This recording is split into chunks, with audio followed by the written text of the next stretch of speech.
La música del hijo que nadie vio.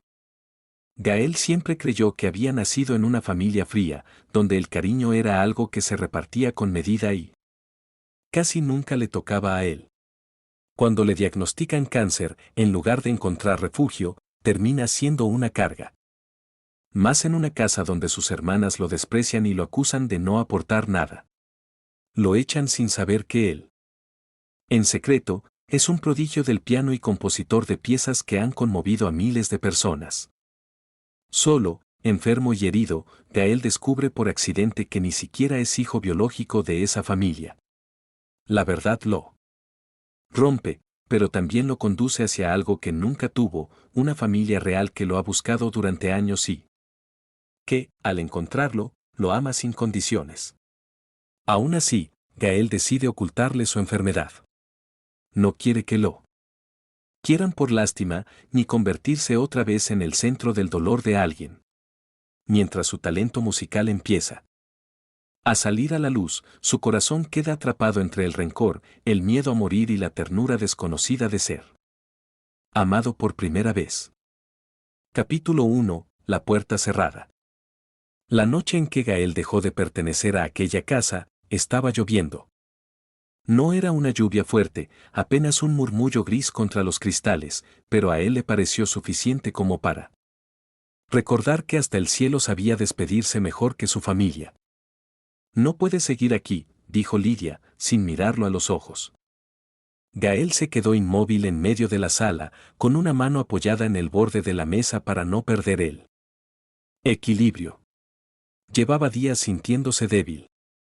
El cansancio se le había instalado en los huesos como un huésped cruel, silencioso, y esa tarde el médico había pronunciado una palabra que todavía no lograba acomodar dentro del pecho. Cáncer. Una sola palabra. 6 letras. Toda una vida quebrada en dos. Pero no había dicho nada al volver. No lo había dicho porque en esa casa las malas noticias nunca encontraban abrazo, solo molestia. Porque sus hermanas tenían esa manera de mirar el sufrimiento ajeno como si fuera un mueble estorbando en mitad del pasillo. Porque llevaba años aprendiendo a encogerse para no incomodar a nadie. Puedo buscar trabajo otra vez, murmuró, aunque apenas tenía fuerzas para mantenerse en pie. Solo necesito un poco de tiempo. Nora soltó una risa seca desde el sofá. ¿Tiempo para qué? ¿Para seguir viviendo de nosotras? Siempre es lo mismo contigo, Gael. Siempre estás cansado, siempre estás enfermo, siempre necesitas algo. Gael bajó la mirada. Había aprendido que defenderse era inútil. Sobre el piano viejo del rincón descansaba una capa fina de polvo. Nadie en esa casa lo tocaba. Nadie sabía que, muchas noches, cuando todos dormían, él dejaba caer los dedos sobre las teclas con la delicadeza de quien reza. Nadie sabía que bajo un nombre falso había ganado concursos, vendido composiciones, emocionado teatros enteros. Nadie sabía que dentro de aquel muchacho callado vivía una música tan inmensa que habría bastado para llenar todos los vacíos de esa casa. Pero allí nadie escuchaba nada que no fuera su propio ruido. Te estamos haciendo un favor, dijo Jimena, cruzada de brazos junto a la puerta. Eres un adulto. Resuélvelo un favor. Gael sintió ganas de reír, pero solo logró tragar saliva. Le ardía la garganta. En el bolsillo de su abrigo, el sobre del hospital parecía pesar más que su propio cuerpo. Entiendo, susurró. Y era mentira. No entendía cómo una persona podía quedarse tan sola en el lugar donde creció. No entendía en qué momento pasó de ser hermano a convertirse en sobra. No entendía por qué dolía menos el diagnóstico que la forma en que ellas evitaban tocarlo, como si incluso su piel les diera vergüenza. Lidia dejó una mochila junto a la puerta. Te puse algo de ropa. No mucho. Lo demás lo recogerás después. Gael miró la mochila y asintió con una calma que no sentía. Se agachó para tomarla, pero un mareo repentino le nubló la vista. Por un segundo creyó que iba a caer. Se aferró al respaldo de una silla y respiró hondo. Ninguna de las tres se movió. Ese detalle, más que las palabras, fue lo que terminó de romperlo. No el desprecio. No la expulsión. No la lluvia esperándolo afuera. Sino la certeza helada de que si se desplomaba en ese instante, nadie correría a sostenerlo. Gael se enderezó despacio. Le dolía todo. El cuerpo, la dignidad, el corazón. Está bien, dijo al fin. Ya me voy. Abrió la puerta y el aire frío de la noche le golpeó el rostro. Durante un segundo esperó escuchar su nombre. Tal vez un vuelve. Tal vez un espera. Tal vez una grieta de humanidad. Pero detrás de él solo hubo silencio. La puerta se cerró con un sonido bajo, definitivo. Gael bajó los escalones bajo la lluvia con la mochila al hombro y el sobre del hospital pegado al pecho. Caminó. Sin rumbo, como si el cuerpo supiera avanzar incluso cuando el alma ya no tenía a dónde ir. No lloró enseguida. Lo hizo varias calles después, al detenerse frente al escaparate oscuro de una tienda cerrada.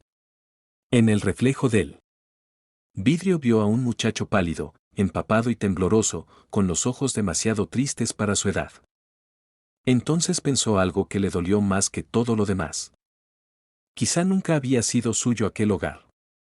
Y sin saberlo, en esa misma ciudad, una mujer que llevaba casi 20 años buscando a su hijo dormía con una fotografía vieja debajo de la almohada, rezando por volver a verlo aunque fuera una sola vez antes de morir. Capítulo 2. El piano de la estación. La lluvia no paró hasta pasada la medianoche. Gael caminó durante horas sin sentir del todo los pies, como si el cuerpo se hubiera convertido en una cosa ajena, que solo obedecía por costumbre. La mochila le golpeaba la espalda a cada paso y el sobre del hospital, guardado dentro del abrigo, le quemaba el pecho como una verdad demasiado viva para ignorarla. No sabía a dónde ir. Pensó en llamar a alguien, pero no había nadie, nadie a quien no le pesara. Nadie que no fuera a preguntar cosas que él no estaba listo para responder. En algún momento terminó frente a la estación vieja del centro, un edificio amplio de techos altos y luces amarillas que parecían cansadas. A esa hora quedaba poca gente, un guardia medio dormido, dos viajeros abrazados junto a una maleta, una mujer barriendo con lentitud y un niño acurrucado sobre los asientos, dormido en el hombro de su madre. Gael entró solo para escapar del frío. El aire de dentro olía a café barato, metal mojado y despedidas. Se dejó caer en una banca del rincón y apoyó los codos sobre las rodillas. Cerró los ojos apenas un momento. Pero el mareo volvió enseguida, profundo, punzante. Respiró despacio por la nariz y apretó los dientes. No ahora. Por favor, no ahora. Tenía hambre, aunque el estómago llevaba horas rechazando la idea de comer. Tenía sueño, pero sabía que sí se dormía allí podía despertarse peor. Tenía miedo, pero ese miedo ya no era una ola repentina, era una presencia constante, sentada a su lado, respirándole en la nuca. Metió una mano al bolsillo y sacó el sobre. No hacía falta abrirlo. Se sabía casi de memoria cada palabra que había leído en la consulta, cada gesto prudente del médico, cada silencio. Necesitamos más estudios. Hay que actuar pronto. No estás solo. Gael soltó una risa breve y rota.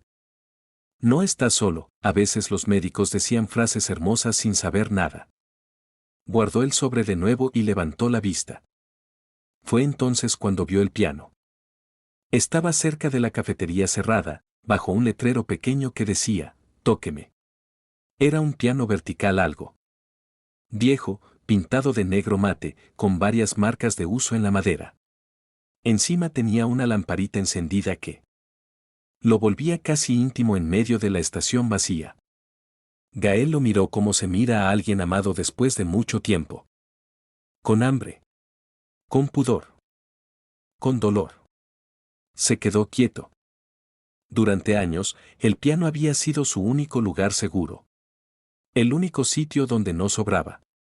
Donde no tenía que explicar por qué le dolía el pecho, por qué callaba tanto, por qué a veces parecía habitar el mundo desde muy lejos. Cuando tocaba, todo encontraba sentido. Incluso la tristeza adquiría una forma soportable. Pero aquella noche no estaba seguro de poder hacerlo. No porque no quisiera, sino porque tenía miedo de romperse. Aún así se levantó. Cruzó la estación despacio, como si cada paso necesitara permiso. Se sentó frente al teclado, apoyó las manos sobre las piernas y observó las teclas blancas, ligeramente gastadas, con la ternura de quien reconoce una patria. No había público. Y tal vez por eso se atrevió, dejó caer los dedos sobre las primeras notas con suavidad, casi pidiendo disculpas. El sonido nació pequeño, frágil, pero limpio. Gael cerró los ojos. Al principio tocó como quien se sostiene de una cuerda. Después, como quien empieza a recordar que sigue vivo. La melodía era triste. No de una tristeza teatral, sino de esa que llega al hueso y se queda allí, respirando bajito. Había lluvia en esas notas. Había puertas cerradas. Había noches de fiebre en una cama silenciosa. Había manos infantiles buscando cariño y encontrando aire.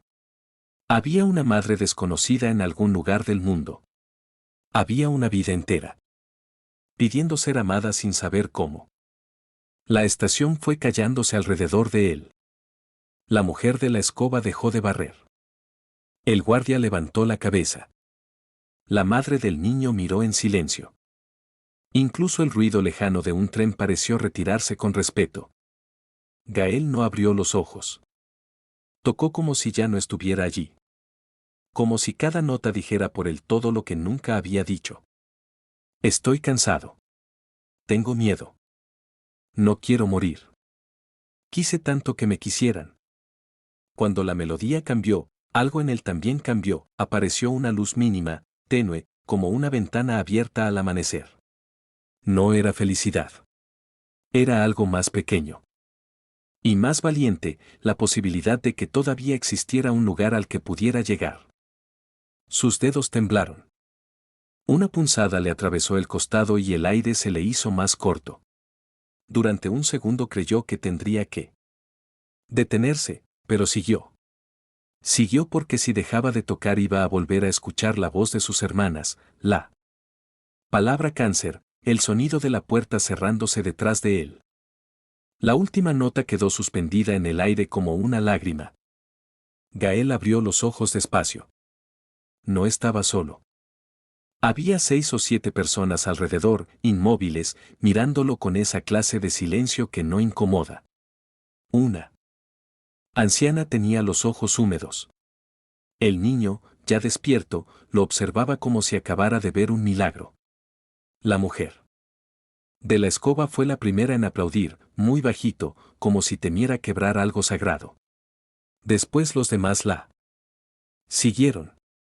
Gael bajó la mirada de inmediato. No sabía recibir ternura. Mucho menos ternura de extraños. Eso fue precioso, dijo la anciana, acercándose un paso. Gracias. Él asintió apenas. Solo estaba, tocando. La mujer sonrió con una tristeza suave. A veces eso salva más de lo que imaginas. Gael quiso responder, pero el pecho se le cerró. Tosió de repente, una tos seca y profunda que le dobló el cuerpo. Se cubrió la boca con el puño y trató de disimular, pero al apartar la mano vio una mancha mínima de sangre. Muy pequeña. Suficiente para helarlo. Cerró la mano al instante. Nadie pareció notarlo. ¿Estás bien, hijo? Preguntó la anciana. Gael enderezó la espalda con esfuerzo. Sí. Solo, estoy cansado. La mujer quiso decir algo más, pero un teléfono sonó en ese momento. El guardia volvió a su puesto. La madre cargó al niño dormido. La estación siguió respirando como si nada. Gael se quedó frente al piano unos segundos más, inmóvil, mirando las teclas. Entonces vio algo que no estaba antes. Sobre la parte superior del instrumento había un sobre blanco. Frunció el ceño. Lo tomó. En el frente, con letra elegante, solo decía una palabra. Para ti. Miró alrededor, pero nadie parecía reclamarlo. Lo abrió con cuidado. Dentro había varios billetes doblados y una pequeña tarjeta. Gael sintió un nudo en la garganta. En la tarjeta, escrita con tinta azul, se leía: no sé quién eres, pero alguien que toca así no debería pasar la noche solo. Come algo caliente. Y, por favor, no dejes de tocar. No había nombre. Solo aquella frase. Tan sencilla. Tan humana. Gael apretó la tarjeta entre los dedos y por primera vez en toda la noche sintió que el dolor no lo asfixiaba del todo. No desapareció, claro. Solo se movió un poco, lo justo para dejar entrar aire. Se sentó otra vez en la banca del rincón con el sobre escondido en la mochila. Contó el dinero a escondidas. Era suficiente para una cena sencilla y una habitación barata por una noche. Quizá dos, si cuidaba bien cada moneda. Le temblaron los labios. No lloró por sus hermanas. Ni por el diagnóstico. Ni por la calle. Lloró por aquel gesto mínimo.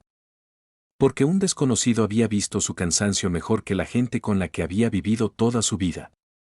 Se cubrió el rostro con ambas manos. Gracias, susurró, sin saber a quién. Unos minutos después salió a buscar un lugar donde dormir. La lluvia ya era apenas una llovizna fina. La ciudad tenía ese brillo triste de las madrugadas que parecen suspendidas fuera del tiempo. Caminó 2 calles. Hasta encontrar una pensión antigua, con un letrero medio fundido y una recepcionista somnolienta que no hizo preguntas. Pagó una habitación pequeña en el segundo piso, con una cama angosta, una ventana empañada y una lámpara débil sobre una mesa de madera. Era horrible. Le pareció un palacio. Dejó la mochila en el suelo, se quitó el abrigo mojado y se sentó en la cama con lentitud.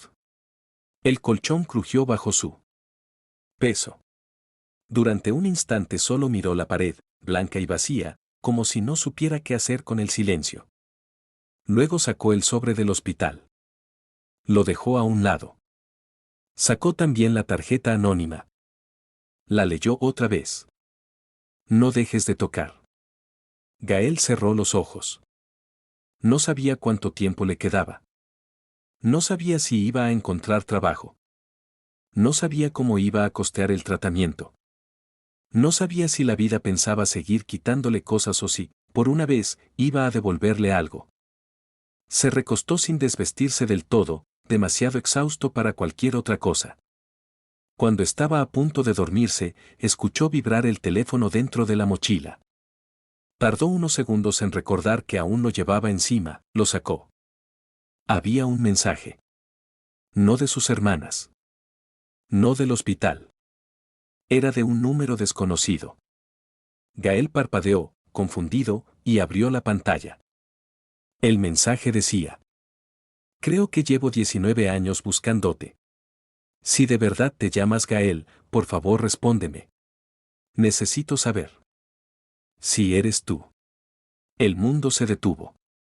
Gael sintió que el corazón le golpeaba tan fuerte que casi dolía más que la enfermedad. Volvió a leerlo. Una vez. 2. 3. No entendía nada. Debajo del texto había una imagen adjunta. Con dedos temblorosos, la abrió. Era una fotografía antigua, gastada en los bordes. En ella aparecía un bebé envuelto en una manta azul, dormido en brazos de una mujer joven de ojos brillantes. En la esquina inferior, escrito a mano, se leía una fecha y un nombre: Gael. Capítulo 3. El nombre que temblaba en la pantalla.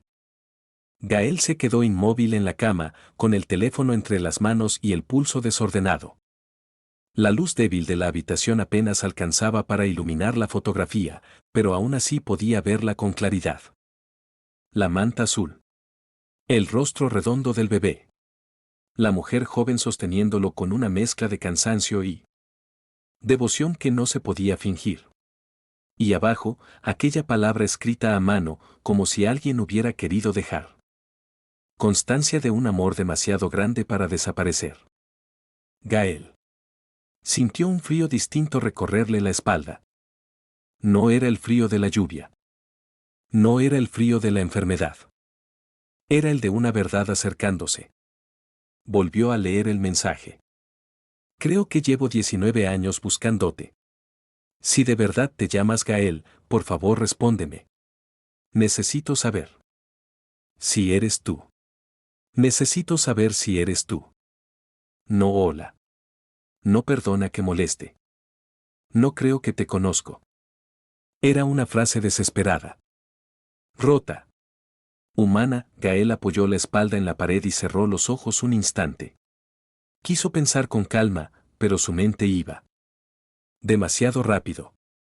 Las imágenes se atropellaban dentro de él, la puerta cerrándose en casa de sus hermanas, él. Sobre del hospital, el piano de la estación, la nota anónima, aquella fotocopia extraña del brazalete, y ahora esto.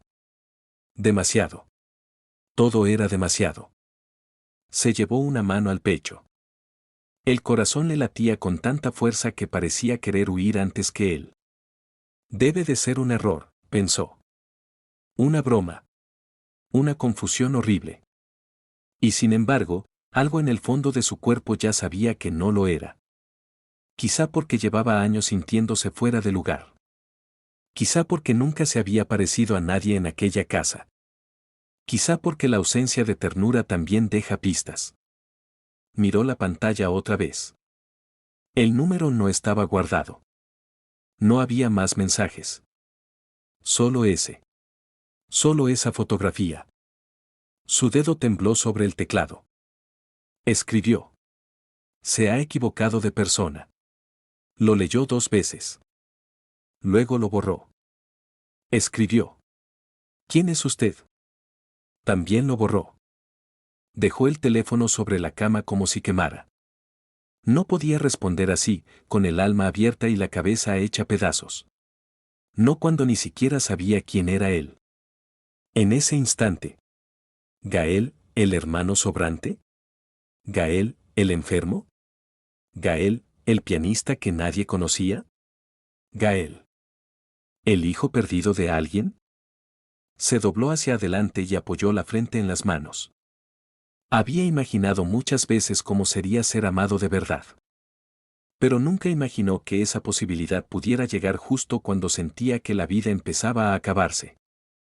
Soltó una risa breve, amarga.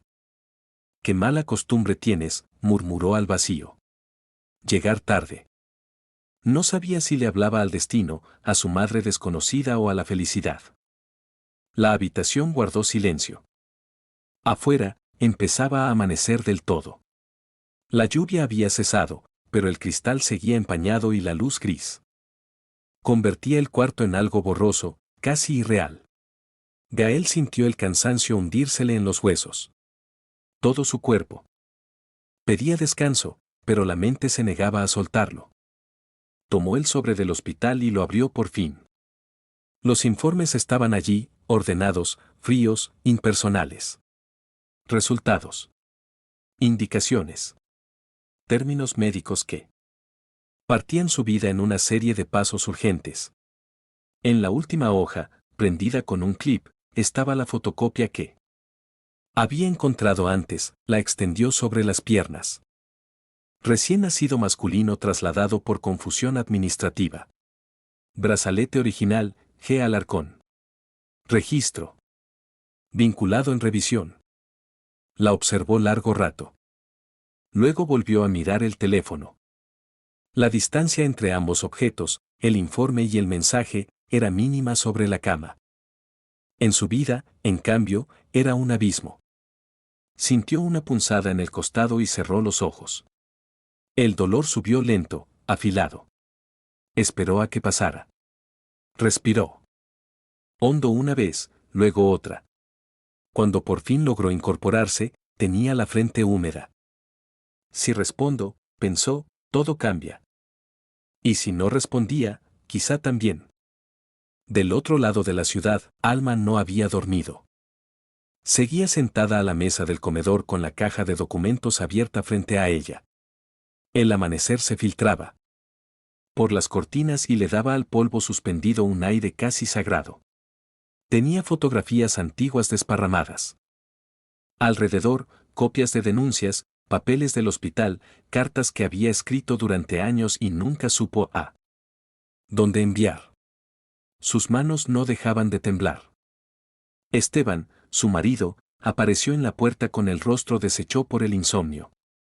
La encontró igual que tantas otras veces a lo largo de los años, inclinada sobre el pasado, como si buscar en él pudiera reabrir una puerta cerrada demasiado pronto.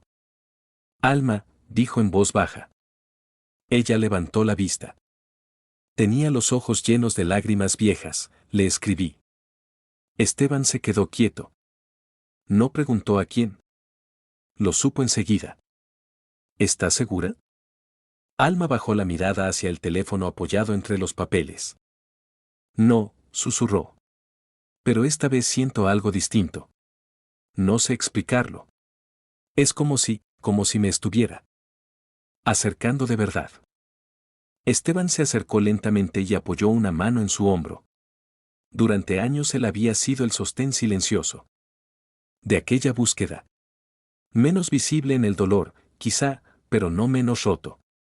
Había aprendido a convivir con la ausencia de un hijo al que apenas sostuvo unas horas. Años enteros preguntándose si seguía vivo, si alguien lo cuidaba, si alguna vez había aprendido a sonreír. ¿Y si no es él? Preguntó con suavidad. Alma cerró los ojos. Entonces voy a volver a romperme, dijo. Pero si sí es, y me quedo quieta otra vez, no me lo perdonaría. Nunca. Esteban no respondió enseguida. Miró la vieja fotografía del bebé envuelto en la manta azul. Luego la denuncia archivada. Luego a la mujer que amaba, todavía atada por el hilo invisible de aquella pérdida. Entonces no nos quedamos quietos, dijo al fin. Alma lo miró como si esa frase le hubiera devuelto un poco de aire. ¿Tú también lo sientes? Esteban tragó saliva antes de responder. No sé si sentir es la palabra. Pero esta madrugada soñé con piano. Ella se quedó helada. ¿Piano? Él asintió. No veía a nadie. Solo escuchaba la música. Y era triste, pero también era como si alguien estuviera llamándonos. Alma se cubrió la boca con la mano. Llevaba años soñando cosas parecidas. Nunca se lo había contado del todo, por miedo a sonar rota, obsesionada, incapaz de soltar. Pero ahora él estaba diciendo piano sin que ella lo hubiera mencionado. Yo también, susurró. Muchas veces. Ninguno de los dos dijo nada más.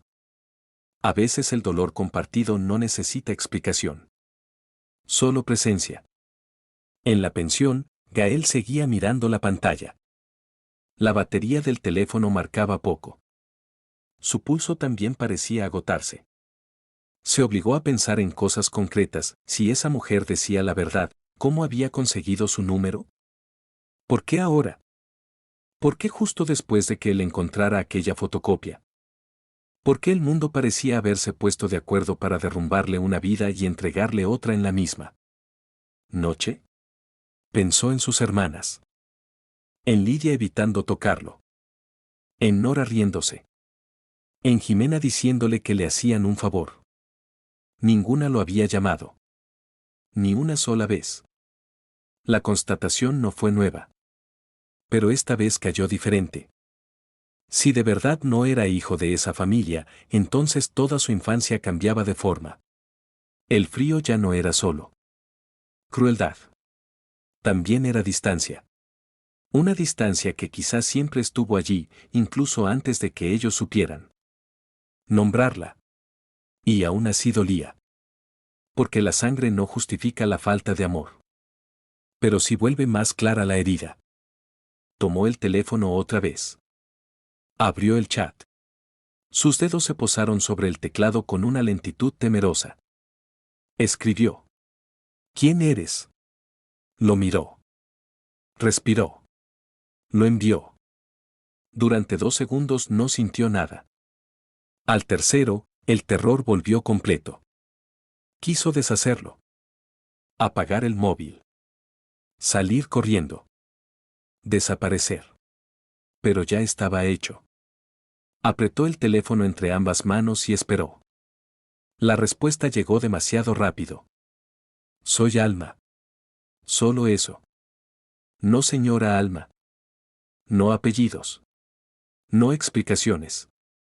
Soy Alma. Como si su nombre bastara.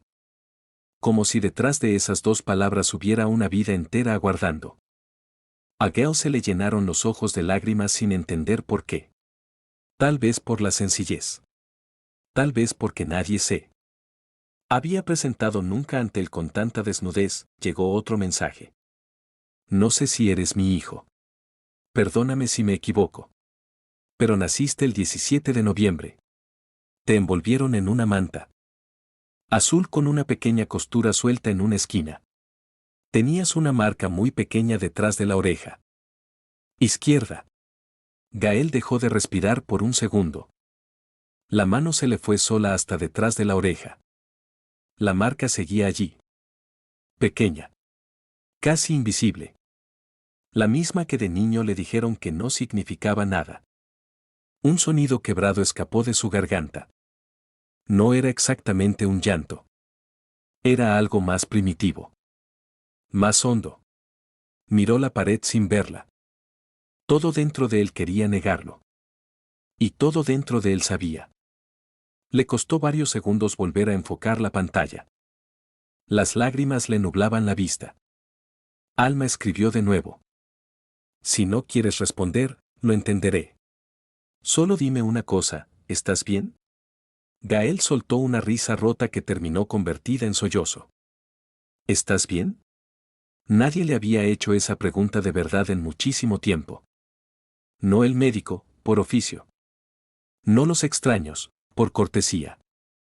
No sus hermanas, jamás. ¿Estás bien? Y él no sabía qué hacer con tanta ternura. Se encogió sobre la cama, con el teléfono pegado al pecho. Lloró en silencio para no despertar a nadie al otro lado del pasillo. Lloró por el niño que fue. Por el joven expulsado. Por el enfermo asustado. Por el músico escondido. Por todos los años en que nadie pareció preguntarse si estaba bien. Cuando por fin consiguió serenarse un poco, se secó la cara con la manga del abrigo. Abrió el chat. Tardó mucho en escribir. Muchísimo. Al final puso solo. No lo sé. Alma tardó menos de un minuto en responder. Entonces deja que te encuentre. Gael se quedó inmóvil, la frase era tan simple que dolía. Deja que te encuentre. No ven. No demuéstrame. No explícame. Solo eso. Como si él no tuviera que merecer nada. Como si bastara con existir. Apretó los labios. Miró el sobre del hospital. Miró la fotocopia. Miró la ventana empañada. Y sintió miedo. Porque si ella lo encontraba, también encontraría la verdad. Su enfermedad. Su cansancio. Lo poco que quedaba de su fuerza. ¿Qué pasaba si por fin hallaba una familia que lo amara? ¿Y debía perderla enseguida? Escribió una respuesta. La borró. Escribió otra. La volvió a borrar, al final dejó el teléfono a un lado y se recostó lentamente, con una mano sobre el pecho y la otra sobre la barriga. Como si intentara sostenerse entero. No podía más. Antes de que el sueño lo arrastrara, escuchó entrar otro mensaje. No tuvo fuerzas para abrirlo. Cerró los ojos. En la pantalla quedó encendida una última línea de Alma, esperando en silencio. No importa cómo estés. Si eres tú, te he amado toda la vida. Nada más puedo darte capítulos para la próxima. Meto los demás. Gracias por oír este video.